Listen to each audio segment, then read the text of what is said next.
Assalamualaikum warahmatullahi wabarakatuh.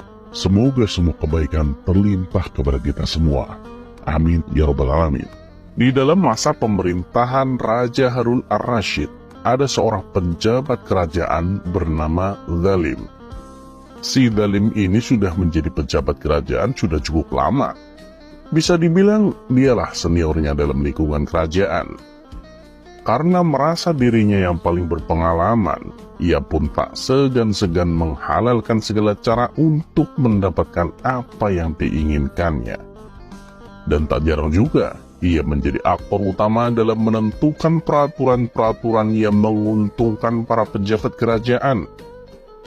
Pernah suatu kali, ia merampas tanah milik warga, dengan dalih surat-suratnya tidak sah. Kejadian seperti itu terus berulang-ulang, tanpa ada yang berani memperingatkannya. Sementara para warga lebih memilih untuk menghindarinya, daripada mendapatkan masalah dengannya. Sebenarnya si pejabat zalim ini mempunyai hobi yang bagus, yaitu dia sering keluar, turun ke bawah untuk berkumpul bersama warga. Tapi dengan kesombongannya itu, ia memaksa agar para warga menghormatinya. Kalau sampai ada warga yang protes atau berkata menyindir atau menyakitinya, maka sudah bisa dipastikan warga itu akan berakhir di penjara. Suatu ketika saat pejabat zalim ini belusukan, ia mendapati Abu Nawas sedang nongkrong bersama kawan-kawannya di warung kopi. Terlihat suasana perkumpulan begitu gembira, saling canda tawa satu sama lain.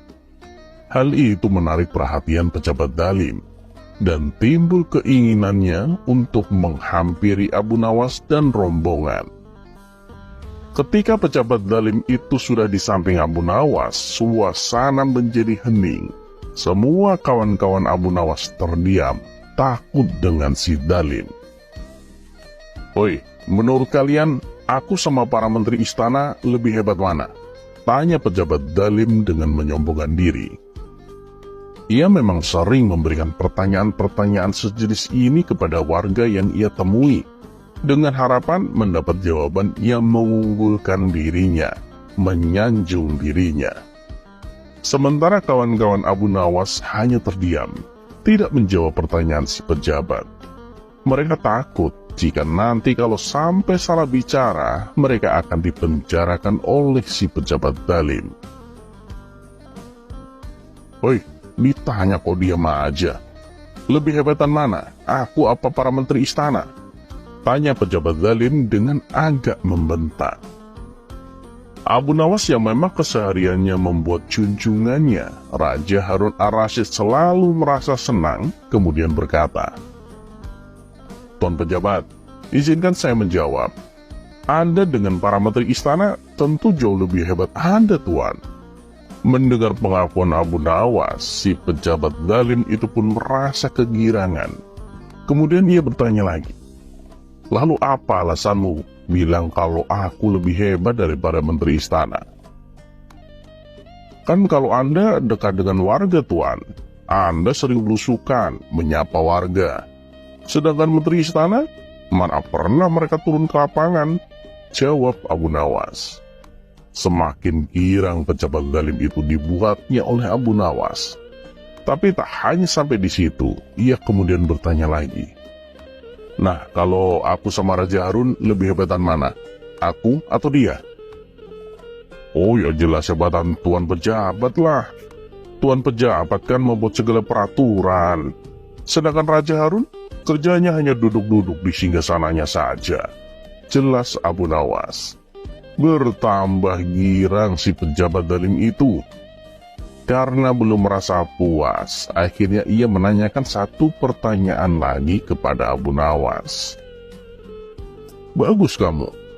Ini pertanyaan terakhir. Jawab dengan jujur ya. Lebih hebat mana antara aku dengan Nabi?" "Oh ya tentu masih hebat tuan pejabat dong," jawab Abu Nawas dengan semangat. Untuk kali ini si pejabat zalim itu merasa terkejut.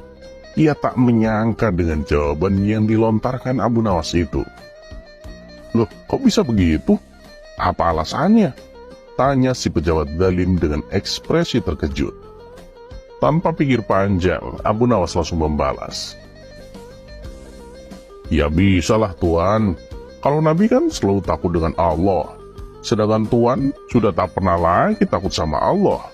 Buktinya, Tuan selalu berbuat aniaya kepada para warga. Tuan selalu memperkaya diri dan mementingkan diri sendiri. Mendengar jawaban Abu Nawas itu, si pejabat zalim merasa emosi. Jelas terlihat di wajahnya yang memerah menahan amarah.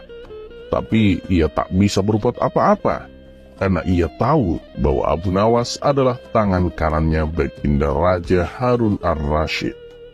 Kalau sampai ia macam-macam dengan Abu Nawas, bisa-bisa ia malah mendapat malapetaka. Si pejabat zalim itu pun pergi meninggalkan Abu Nawas dan kawan-kawannya dengan muka menahan emosi.